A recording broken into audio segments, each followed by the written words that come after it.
Hello, reader. My name is Cassondra Windwalker, and I'm the author of 3 published poetry collections and 9 novels, including my most recent release, Ghost Girls and Rabbits. I'm very grateful to the Boulder Bookstore for giving me this space to meet with you and talk to you about Ghost Girls and Rabbits. It releases May 5th, which is also Missing and Murdered Indigenous Women's Day, or Red Dress Day. And that is both the premise and the theme of this book. You could describe it as Indigenous horror, as a literary thriller. I think primarily it's a story about what a mother might become, what lengths she would go to in order to find her missing daughter. I hope it's a story that you will entertain and give some time and space to in your own life. I was asked a few questions about this book by the bookstore, and I'll try to answer them all. One of them was why I would write a book about a politician, because one of the characters in the book who is kidnapped is a politician, and the woman who is looking for her missing daughter is very closely involved in the political world as a campaign manager. I was also asked about my process and the research that I went into in writing this book, and all of those are very closely tied together. So while I live in Colorado now and lived in Colorado for 11 years before I moved to Alaska, I wrote this book during the 6 years that I lived down on the Kenai Peninsula, which is both mountainous and oceanic in Alaska. And while I was there, I found myself absolutely absorbed by the Alaskan landscape and the Alaskan life. And it was impossible in that circumstance not to be viscerally and continually aware of the many, many people who are lost and missing in that landscape. And of course, unfortunately, the issue of missing and murdered Indigenous women and girls is not unique to Alaska. It's a problem that plagues our entire continent. Native women are 10 times more likely to be murdered than non-Native women, 2.5 times more likely to be raped. And according to the Canadian Royal Mounties, they're 7 times more likely to die at the hands of a serial killer. The vast majority of that violence, over 90% of it, is committed by non-Native men. So this is not a Native problem. This is a problem in a society that has so completely dehumanized and devalued Native women that predators feel confident and fearless in targeting them. And that's the reality in which this book is based. The reason why my characters are politicians is a question I can't really answer. My process is not one of creation. It is a process of listening. So in the course of my research, I had no idea what story I would tell or who my characters would be. I had to wait for them to come to me. And every writer's process is different. This is simply mine. When I wrote my book, Love Like a Cephalopod, I had been researching octopuses for months and spending my days watching live cams all over the world. I had no idea at the time when I began that research that my book would turn out to be a dystopian fantasy about an aging executioner and her venomous cat-sized dragon, and, of course, an octopus. So this book is similar in the sense that I did not know what my story would be or what the characters would be. I had to wait and listen for them to come to me and tell me their stories. And when they did, I had to remain true to that, even though there were quite a few people who would have liked me to change them, make them more palatable, a little bit easier to accept, a little prettier. But it's not a pretty story. And this is the truth as it was given to me. That being said, it's not based on any actual event. It's based on, unfortunately, hundreds and thousands of actual events. I'm going to read you a small portion of this story. One of the characters is named Noni Begay, and she has been abducted, and she's being held in a place in Alaska that's so remote and isolated that she's given a fair amount of autonomy because she has nowhere to go. There's no means of escape. If she left, Alaska itself would devour her, and she's injured. So she's trapped where she is. And the story begins as she is thinking about a story that she heard. A young girl sent a hunting party to its death at the hands of her lover, a mighty cannibal. After waiting long enough to be certain of their fate, she kayaked downriver to join the cannibal, but she found his affections divided. His hunts were shared with 3 other women, a dishonor the young girl would not countenance. She slew all 3 women and left their corpses for him to find. When he returned, she taunted him with her magic until he surrendered his weapons to her hand. Her anger was not soon slaked. She tormented her lover with stories, whispering into his ear when he would sleep, forcing him to stay awake through 5 moons.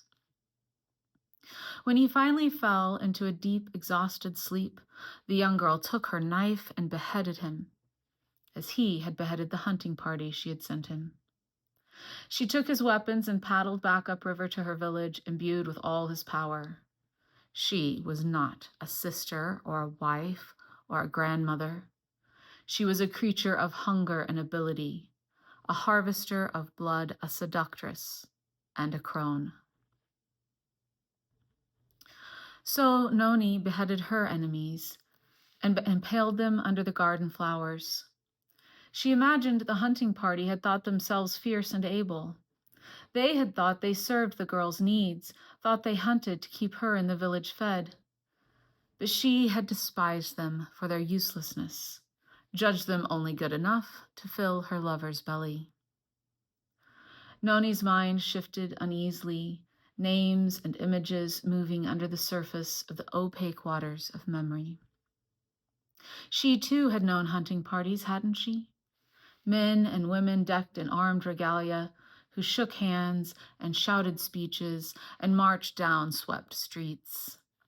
Hunters who did not know the woods, archers with dulled arrowheads and broken fletching, trackers with fogged eyes and stuffed ears. Like the young girl in the story, she must have loved them too for a while. But now she knew them for the fatuous wastes they were, and her contempt found ease only in their expiration. She would gladly deliver them to the cannibal, listen as their bones crunched and tissue squelched between his teeth. They had not found her. No one had found her. Grimly, she stabbed a pine cone too hard, and its little stick split. Mary Mother thought she was sleeping inside herself. Mary Mother thought she was tamed, but she was only waiting. One day her magic would be strong enough and she would kill the cannibal too. She impaled the pine cone more carefully, set the little spike in the dirt under the arch of fuchsia bleeding hearts. It was time she wrote her own story. She began in the woods. Beside the shallow riverbed, starved now of its bounty beneath the stark summer sun, Noni laid out stories of sticks on stone. Rabbit could not read, and Beaver Woman eschewed all the trappings of the paper world and its flimsy scaffolds of words.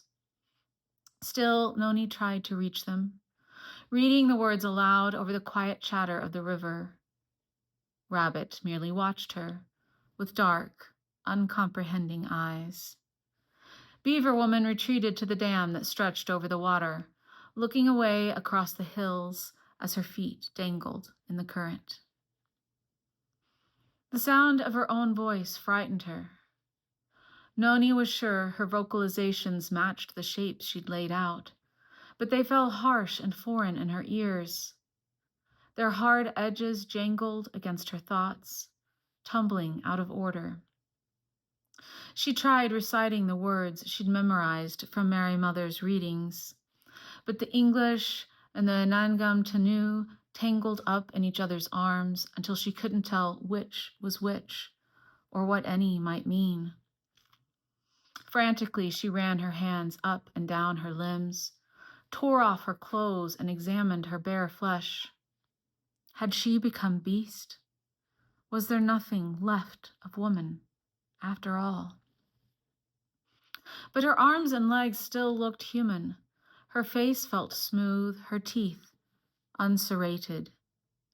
Slowly, she replaced her clothes, wondering if they too were only lies she told herself, remnants of a name she no longer wore. Maybe they were. Maybe there was little left of a person about her, and yet her flesh was too weak and pathetic to survive without them. Her identity was fading, dissolving into muskeg mud, and the foggy light of the midnight dawn. And still she had no place in any pack. Rabbit and Beaver Woman suffered her company, but they were not her tribe. They were made of stories they never told, ate meat she could not eat. She wanted to stay in that place and watch all her words slip away in the river as she threw them in, one stick at a time. But the mosquitoes chased her away when she had only halfway demolished her little book on the bank. That night, as she lay in bed, she pictured them still lying there, crying out their gibberish to the slumbering sky. The next morning, she returned to her garden and tried to pretend the voices of her flowers were all she heard. For a while, she'd taken comfort in the not quite comprehensible music drifting from their petals. Now, it frustrated her, taunting her, as her mind scrabbled at the edges of meaning, never quite catching hold, gasping for air. Rattling frantically in her chest, she pushed herself up, clapping her hands over her ears and running for the cabin. She was being unwound from herself. She was losing her name, losing her mind, losing her senses. Or rather, losing her sensibility, with senses alone left for navigation.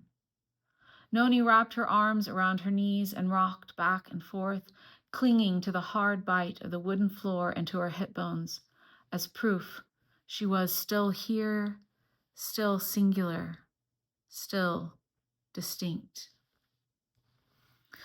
Ghost Girls and Rabbits is the story of two women fighting to remain themselves in a world that is no longer real, no longer bearable.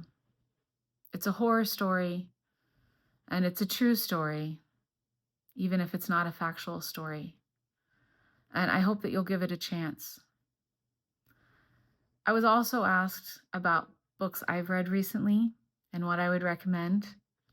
And I have one that's very different from the book that I've written here. It's a nonfiction book, but it was an absolute delight and I loved it. I strongly recommend it. It's called Vanishing Creatures, a Bestiary of Extraordinary Endangered Animals. And it's written by Catherine Rundell. It was a marvelous book. I came away with so many more favorite animals than I had when I opened the book. And I would recommend it not just for adults, but if you have children in your life, they would love it if you read it aloud to them. It's a marvelous book, and in spite of the fact that the term endangered and its title speaks to the fact that there's some unescapable tragedy in its pages, it's overall a book of beauty and joy that I think anyone will love. So get thee to the Boulder bookstore, ask them for Vanishing Creatures. They'll be able to order it for you if it's not on their shelves, but I bet it is because it's a marvelous book. Ask them for Ghost Girls and Rabbits, and I hope to hear from you what you think of my book when you've had a chance to read it. Thank you so much for your time, and I look forward to hearing from you.